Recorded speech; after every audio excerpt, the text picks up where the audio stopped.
우리 오늘 하나님이 주신 말씀 함께 찾도록 하겠습니다. 사도행전 2장 42절에서 47절 말씀입니다. 사도행전 2장 42절에서 47절 말씀입니다.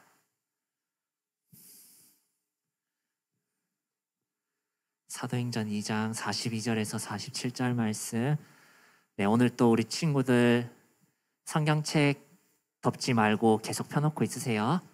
네, 사도행전 2장 42절에서 47절 말씀입니다.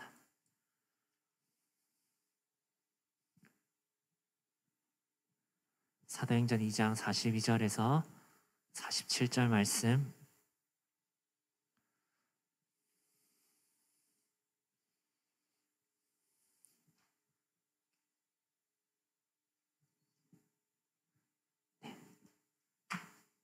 목사님이 한 절 읽고 우리 친구들 선생님들 한 절씩 교독하도록 하겠습니다. 사도행전 2장 42절에서 47절 말씀. 목사님 먼저 읽도록 하겠습니다. 그들이 사도의 가르침을 받아 서로 교제하고 떡을 떼며 오로지 기도하기를 힘쓰니라.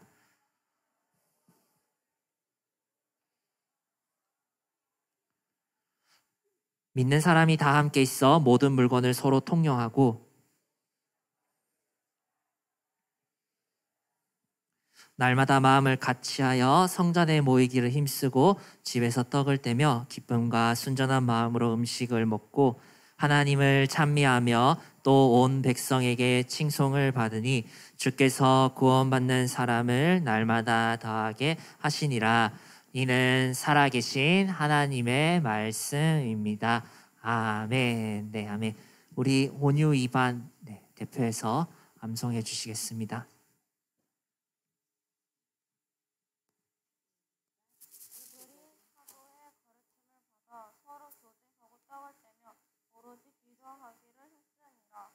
사도행전 2장 42절 말씀. 이는 살아계신 하나님의 말씀입니다. 아멘. 네, 우리 박수 줍시다. 네. 6학년 친구들 엄청 오랜만에 보는 느낌이에요. 물론 한 달에 한 번씩 이제 두 번째 보는 거잖아요. 그 맞긴 한데 목사님 계속 뒤에서 보면서 얘들이 5학년인지 6학년인지 계속 혼돈해가지고 그만큼 여러분들이 약간 귀엽게 보였다는 거긴 한데 네, 어쨌든 좋은 건가요? 네, 우리 지난주에 말씀 함께 한번 나눠보도록 합시다. 지난주에 무슨 주일이었죠? 네, 부활주일이었죠. 부활주일 여러분들 집에서 교회 온 친구들은 계란 받아갔을 것 같은데 계란 못 받은 친구들 생각보다 많네. 네, 오늘 꼭 받아가세요. 받으면 어떻게 할 거예요? 먹어야 돼. 안 나눠줘? 안 나눠줄 거예요? 벌써부터 이 1부하고 아주 비슷한 반응이네요. 목사님이 1부 때 계란 안 나눠줘 이랬는데 왜 나눠줘요 이랬어요. 오늘 설교 제목 혹시 기억나는 친구들 있어요? 소중한 것을 나눠줘야 했는데 목사님이 원하는 반응이에요. 네. 자, 오늘 하나님 어떻게 말씀하신지 보기 전에 우리 한번 지난주 말씀을 복습해 봅시다. 부활이 어려운 주제이죠. 부활을 우리가 경험할 수도 없고 죽은 사람이 다시 살아난다는 거 믿을 수 없는 이야기입니다. 그런데 그 어렵고 두렵고 때로는 염려스러운 이 주제를 가지고 예수님은 우리에게 함께 하심으로써 이 부활이 무엇인지를 우리에게 깨닫게 해주셨습니다. 두려워하는 제자들, 염려하는 제자들에게 함께 하시고 그들에게 상처난 손의 못자국과 발의 발자국을 만지게 해주시면서 그들의 염려와 근심을 떨쳐내 주시고 심지어 그들과 사소하게는 식사부터 시작해서 40일 동안 그들의 모든 마음들을 오로 만져주시고 회복시켜 주시면서 부활이란 예수님과 함께하는 부활 안에 있는 생명을 누리는 기쁨을 누리는 것이라는 것을 예수님이 몸소 우리에게 가르쳐 주셨습니다. 근데 목사님이 문제는 이거라고 했죠. 예수님 지금 이 땅에 살아계셔요? 살아계시지 않아요? 살아계시지 않죠. 예수님 우리가 지금 육체로 만질 수 없고 예수님 우리가 눈으로 볼 수 없습니다. 그럼 우리가 부활을 어떻게 누릴 수 있죠? 예수님과 함께 해야 되는데 예수님과 함께 할 수 있는 방법이 뭐라 그랬죠? 네, 하나님의 말씀이라고 했죠. 요한복음 1장에 예수님이 곧 뭐라 그랬죠? 우리가 지금 여러분들이 가지고 있는 말씀, 하나님도 이 말씀이라고 성경은 우리에게 가르쳐 주었습니다. 예수님 지금 우리 눈에 보이지 않지만 우리가 만질 수는 없는 분이고 우리가 손잡고 동행할 수는 없는 분이지만은 살아있는 이 말씀을 통해서 우리의 일상 가운데 찾아오시고 지치고 상한 우리의 마음 가운데 부활과 같은 놀라운 생명과 은혜를 주신다라고 여러분들과 함께 나누었습니다. 그러면서 목사님이 지금 여러분들 표정을 보니까 여러분들이 안 했을 것 같다는 좀 약간 악한 마음이 들긴 하는데 뭐라 그랬죠? 목사님이 이 말씀 이제 앞으로 예배에 나올 때마다 여러분들이 매일 말씀을 읽을 때마다 여러분들이 큐티할 때마다 어떻게 해야 된다고 그랬죠? 이 말씀을 통해서 예수님을 만날 것을 기대해야 된다 그랬었죠. 그래서 목사님도 설교를 할 때 우리 선생님들도 여러분들에게 말씀을 가르칠 때 이 놀라운 부활의 생명과 기쁨이 담긴 예수님 그 자체의 말씀을 통해서 우리에게 기적과도 같은 일들이 일어날 것을 이 살아있는 말씀을 통해서 내 염려와 근심과 걱정들이 해결되어질 것을 기대하라고 했는데 지금 주여 너무 어려워요 죽겠어 이러면서 고개 푹 숙이고 있는 우리 친구들이 보이는 것 같아서 목사님이 안타깝지만은 이번 주부터 뭐 하죠? 다들 안 하고 싶은가 봐. 벌써부터 새벽에 일어날 생각하니까 머리가 지끈지끈거린 거 아니죠? 네, 특세가 있습니다. 목사님 광고하는 게 아니라 여러분들 어린 나이 때부터 참 일어나기 힘들고 어려운 시간이지만은 여러분들이 하나님을 만나서 어떠한 일이 일어날지를 기대하고 소망하며 이 자리에 부모님과 나오는 거는 정말 중요하고 어쩌면은 여러분들이 그리스도인이라면은 목사님은 그렇게 생각해요. 당연히 해야 되는 거라고 생각을 해요. 특세라서가 아니라 하나님을 만나러 가는 그 자리, 하나님께 기도하는 그 삶은 우리의 일상에서 호흡과도 같은 거예요. 당연한 거예요. 여러분들이 꼭 여러분들 마음 가운데 기도 제목과 기대하는 바들이 있다면은 이번 특세 가운데 여러분들 매주 소년부 예배 선생님을 만나는 시간마다 기대하며 나올 수 있기를 간절히 소망합니다. 자, 그렇다면 이제 오늘 본문을 한번 넘어가 봅시다. 여러분들에게 교회는 어떤 곳인가요? 목사님은 초등학교 다니기 전에 교회가 딱 이거였어요. 놀이터, 조금 더 나아가서 놀이터라는 개념보다는 목사님이 이것밖에 안 탔어요. 이게 뭐냐면 좀 놀이터에 있는 약간 바이킹 같은 거예요. 그래서 여기 위에 누가 올라가면은 이렇게 바이킹처럼 알아요? 아직도 이게 있구나. 네. 이렇게 막 왔다 갔다 하면서 노는 그 놀이기구였어요. 목사님의 초등학교 전 교회는 뭐 굳이 이제 여러분들하고 이제 통하기 위해서 놀이터였죠. 친구들, 동네 친구들 모아서 전도한다는 개념보다는 내가 좋아하는 친구들하고 놀이기구가 있는 교회로 가서 하루 종일 엄마 아빠가 예배 드릴 때 나의 예배는 끝났으니까 기다리는 동안 실컷 노는 거죠. 네, 교회는 목사님에게 그런 곳이었어요. 여러분들 나이 때는 어떤 곳이었냐면은 목사님에게 교회는 달란트였어요. 여러분들은 지금 조금 약간 체험하기 힘든 걸로 알고 있는데 목사님이 초등학교 때 교회 다닐 때는 달란트가 돈이었어요. 이 숫자만큼 달란트 이제 축제 뭐 시장이라고 하는데 1년에 2번 정도 내가 초등학생이 살 수 없는 물건들을 쫙 깔아놔요. 그리고 맛있는 음식들을 쫙 준비해 놓죠. 그럼 달란트로 그 물건들을 그 가격만큼 살 수가 있는 거예요. 평소에 전도하고 출석하고 뭐 암송하고 이러면은 달란트를 이제 많이 받을 수 있죠. 목사님은 달란트 시장을 너무 좋아했기 때문에 항상 약간 그 경쟁 의식이 있었어요. 이번에는 누가 더 많이 받았을까? 그래서 목사님 아주 바둥바둥 열심히 모아서 웬만하면 항상 달란트를 제일 많이 가지고 있었어요. 그래서 미리 살 것들 비싼 것들 다 사고 이제 친구들이 달란트 없어서 막 전전긍긍할 때 목사님 옆에서 이제 떡볶이 같은 거 사 먹으면서 아주 여유롭게 즐기고 있었어요.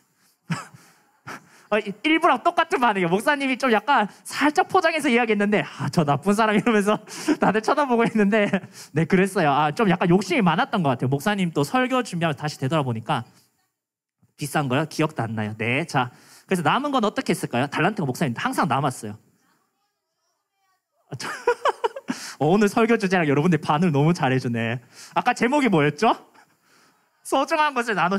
목사님 그래도 조금은 착했어요. 살짝씩 조금씩 네 나눠줬어요. 물론 목사님이 살 거 다 사고 먹을 거 다 먹고 나서 그 다음에 이제 여유가 있으니까 이제 하나씩 나눠줬던 그런 욕심 많았던 기억이 네 납니다. 목사님이 다시 한번 여러분에게 질문 한번 해볼게요. 여러분들에게 교회는 어떤 곳인가요? 자는 곳. 마음속으로 한번 생각해보면서 오늘 설교를 계속 이어나갔으면 좋겠습니다. 교회 하면은 모든 교회가 꼭 닮고 싶어하는 교회가 있어요. 이 교회는 꼭 닮아야 돼. 이 교회처럼 우리 교회도 이렇게 살아가야 돼.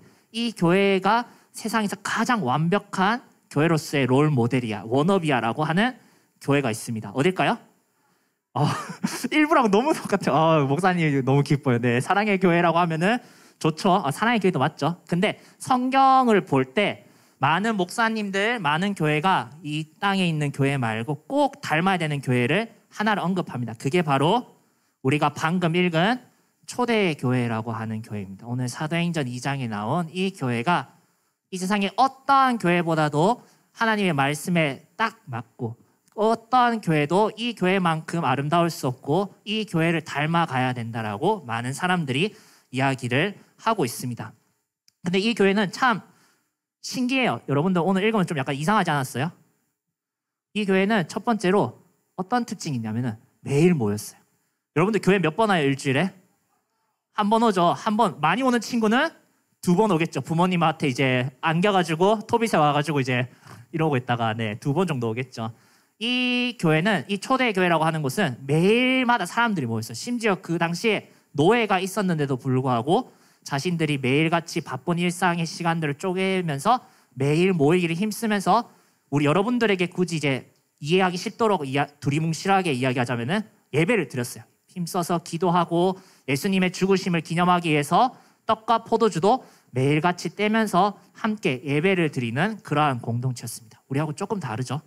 두 번째는 예수님처럼 기적이 많이 일어나는 곳이었어요. 귀신들도 쫓아보낼 수 있었고 병든 자들도 회복되고, 그래서 주변에 예수님을 믿지 않는 사람들이 이 교회를 보면서 두려워하고 때로는 놀라하면서 이 교회로 많은 사람들이 모여들었다라고 이야기를 합니다. 세 번째가 아까 여러분들이 격하게 반응했던, 여러분들이 이해할 수 없을 모습인 것 같아요. 뭘 했다고요? 나누었어요.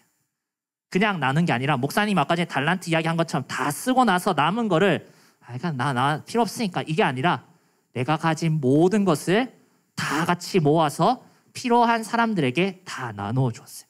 내가 내 것을 가지고 움켜쥐고 있는 게 아니라 내 것을 가지고 도움이 필요한 사람, 섬김이 필요한 사람들에게 모든 것을 다 나누어 주었다라고 이야기를 하고 있습니다. 아까 전에 여러분들과 목사님 어린 시절과는 좀 다르죠. 여러분들 이 말 알아요? 내 거는 내 거고 네 것도 내 거다. 역시 우리 친구들 잘 알아요. 요즘 세상 아주 잘 보여주고 있죠.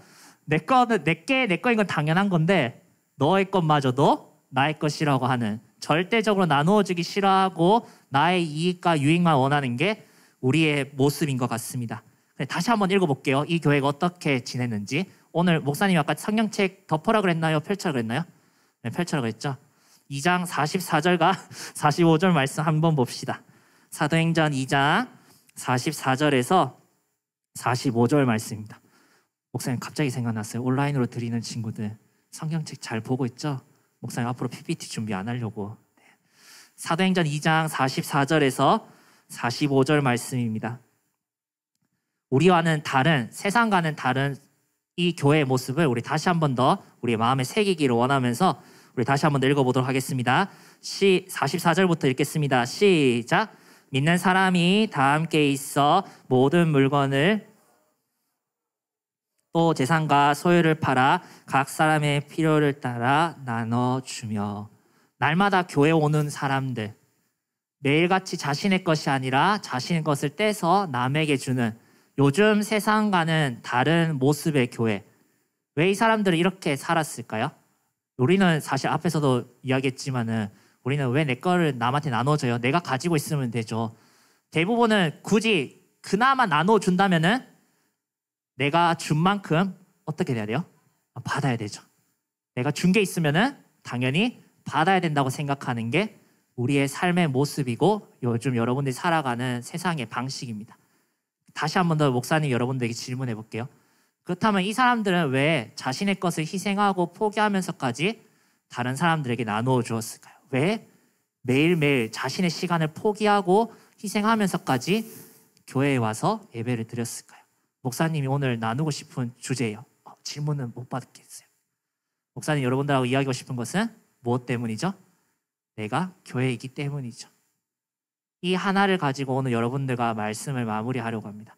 그들이 세상과는 다른 방식으로 살았던 이유는 그들이 여러분들에게 정체성이라는 단어가 어려울 것 같은데 그들의 정체성, 내가 이제 더 이상 채세호가 아니라 내가 더 이상 세상 사람들과 똑같이 살아가는 사람이 아니라 예수님의 제자요, 예수님의 말씀대로 살아가야 되는 예수님의 몸인 교회라고 그들이 믿음으로 고백하고 그들이 다른 사람으로 변화되었기 때문입니다. 오늘 여러분들이 펼친 성경 사도행전 2장 37절 말씀도 함께 찾아봅시다. 사도행전 2장 37절 말씀에 이 사람들이 이전에 예수님을 믿지 않았어요. 아직 교회가 되기 이전. 아직 예수님을 믿지 않고 심지어 예수님을 십자가에 못 박은 사람들이었어요.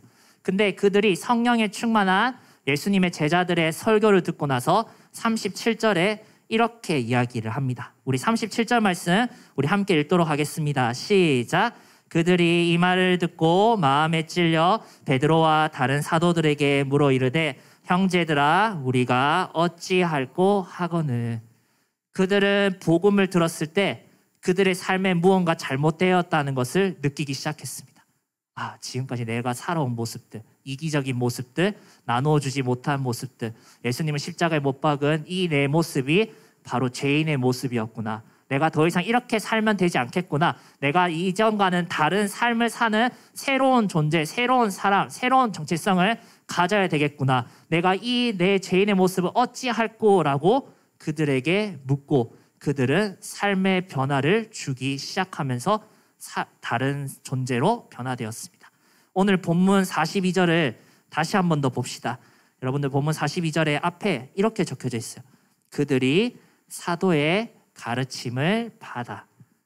그들이 이전과는 다르게 이기적으로 살지 아니하고 나의 욕심만 위해 살지 않고 다른 사람에게 나누어 주고 나의 것을 희생하고 나의 시간을 포기하며 예배의 자리에 나아온 이유는 그들이 변화된 사람으로서 사도의 가르침, 하나님의 말씀에 따라 살기를 순종했기 때문입니다.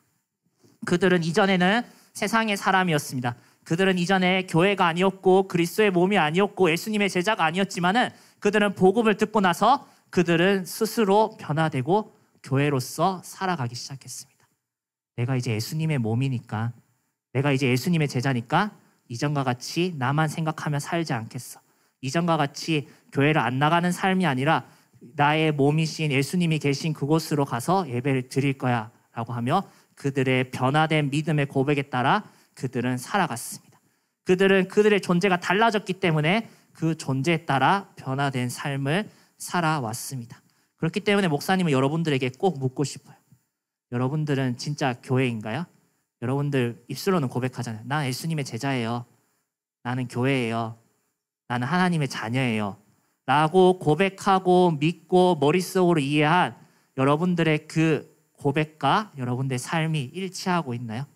오늘 이 우리가 보여준 성도들의 모습과 같이 예수님과 같이 예수님이 보여주신 본대로 나의 것을 희생하고 포기하면서까지 다른 사람을 사랑하는 교회로서 여러분들은 살아가고 있습니까?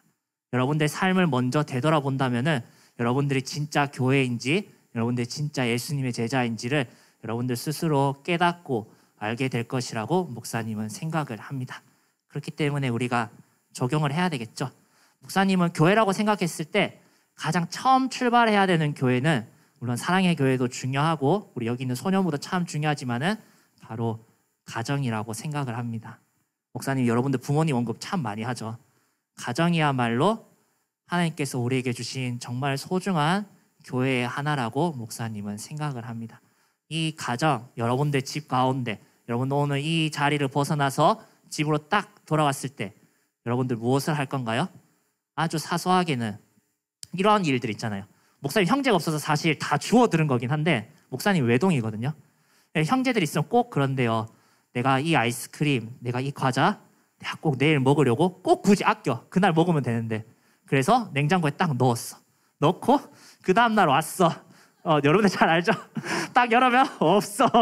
그러면 이제 어떻게 돼요? 여러분들의 마음에서 와 분노가 끓어오르면서 누가 먹었어? 이러면서 이제 엄마가 먹었어 누가 먹었지 따지기 시작하죠. 탐정도 아닌데 막 이게 찾으면서 목사님이 지금 말하고 싶은 거는 그냥 나누어요라는 이 차원이 아니라 그냥 양보하지 이게 아니라 그때 여러분들이 냉장고 문을 딱 열었을 때 그 마음이 어떨지를 한번 생각해 봤으면 좋겠어요. 여러분들이 딱 문을 열었을 때 분노가 치밀어 오르는지, 아니면은 아 그래 그럴 수 있지, 내가 내 가족을, 지금 공감이 전혀 안 가죠. 일부도 이랬어요. 목사님 이렇게 이야기하니까 어떻게 그럴 수 있냐고 막 이러는데, 그 마음을 한번 꼭 되돌아볼 수 있었으면 좋겠어요. 그 마음이 예수님을 닮은 마음인지, 그 마음이 주님께서 보내주신 내 형, 동생, 엄마, 아빠를 사랑하는 마음인지를, 여러분들 오늘 또 그런 일이 벌어질까 봐 좀 겁나긴 한데, 냉장고 문을 열 때 아주 사소하게라도 그 마음을 생각하고 고치면서 아 내가 먼저 베풀어줬다고 생각해야 되지, 내가 먼저 나누어 주어야 되지라고 여러분들이 마음을 바꾸면서 싸우는 게 아니라 여러분들이 화평의 사람이자 나누는 사람이 되었으면 좋겠습니다. 그러면서 한 가지 조금 더 구체적으로 목사님이 여러분들에게 적용하고 싶은 것은 기도입니다. 아까 전에 목사님 이번 주 뭐 한다 그랬었죠? 특세한다 그랬었죠. 여러분들 부모님한테 기도를 거의 대부분 받죠. 부모님이 여러분들을 위해서 기도를 해주죠. 시간을 비워서 여러분들하고 때로는 싸우지만은 마음에 이 화나는 것도 누그러뜨리면서 부모님이 여러분들이 잘 되기를 위해서 먼저 기도해 줍니다. 이제는 이번 주만큼은 꼭 반대로 해봤으면 좋겠어요. 왜 여러분들이 어리다고 부모님을 위해서 기도를 못 해줘요? 여러분들이 먼저 부모님에게 가서 기도 제목을 받고 여러분들이 부모님의 손을 잡고 여러분들이 한번 기도해 주기를 목사님은 권면합니다. 실제로 이번 제자훈련 하는 학생 중에 어머니가 아프다고 하는 친구가 있었어요. 목 쪽이 아프다고 이야기하는 친구가 있었는데, 그 친구가 이제 기도일기에 그렇게 쓰고 나서 목사님이 그렇게 이야기했어요. 누구야, 너가 먼저 엄마 목에 손을 얹고 기도해 주는 사람이 되었으면 좋겠다라고 이야기하는데, 실제로 기도일기 때마다 이제 그렇게 적어내더라고요. 그래서 목사님 전화할 때마다 누구야, 오늘은 엄마 위해서 기도해 줬어? 그러면 네, 엄마 위해서 기도해 줬어요. 그 아주 작은 거지만은 여러분들의 시간과 여러분들의 관심과 여러분들의 마음을 다른 사람에게 나누어 주는데, 먼저 어디서부터 시작하라고요? 여러분들의 집에서부터. 오늘 또 돌아갔는데 엄마가 계란 맛있겠다, 계란 놔줘 이랬는데, 아니야 이거 내 거야 이러면서 이러지 말고 아 그래, 이 부활의 생명을 엄마하고 나누어 봐야지. 물론 여러분들 그 마음을 이긴다는 게 참 쉽지 않을 거예요. 근데 그때마다 여러분들이 누구인지를 기억하라고요. 내가 예수님의 제자이고 내가 예수님의 몸인 교회임을, 내가 누구인지를 기억하고 이전과는 다른 삶을 살아가기를 소망하는 우리 귀한 소년부 친구들 되기를 바랍니다. 목사님이 기도하고 마치겠습니다. 자, 두 손 모으고 예배드리기 싫은 마음도 우리 이 시간 다 집중합시다. 목사님 기도하겠습니다. 하나님 아버지, 우리가 누구인지를 다시 한 번 더 생각해 보기를 원합니다. 세상은 자기 자신만을 위해서 살아가고 양보하지 아니하고 그들의 방식대로 살아가지만은, 내가 예수님의 몸된 교회이기 때문에, 내가 예수님의 제자이기 때문에 세상과는 다른 삶을 살아가기를 원합니다. 내가 예수님의 말씀대로 살아가기 힘들어하고 순종하기 어려울 때마다 주님 그 말씀 가운데 순종할 수 있는 믿음을 허락하여 주시옵소서. 내 안에 어려운 마음과 답답한 마음과 화나는 마음들을 예수님의 성품으로 눌러주셔서 내가 다른 사람에게 먼저 나누어 주고 다른 사람들을 먼저 섬기고 예수님을 사랑하면서 매일같이 이번 특세에 참여하며 주님이 주시는 은혜를 누릴 수 있도록 도와주시옵소서. 감사드립니다. 우리를 구원하여 주신 예수 그리스도의 이름으로 기도드립니다. 아멘.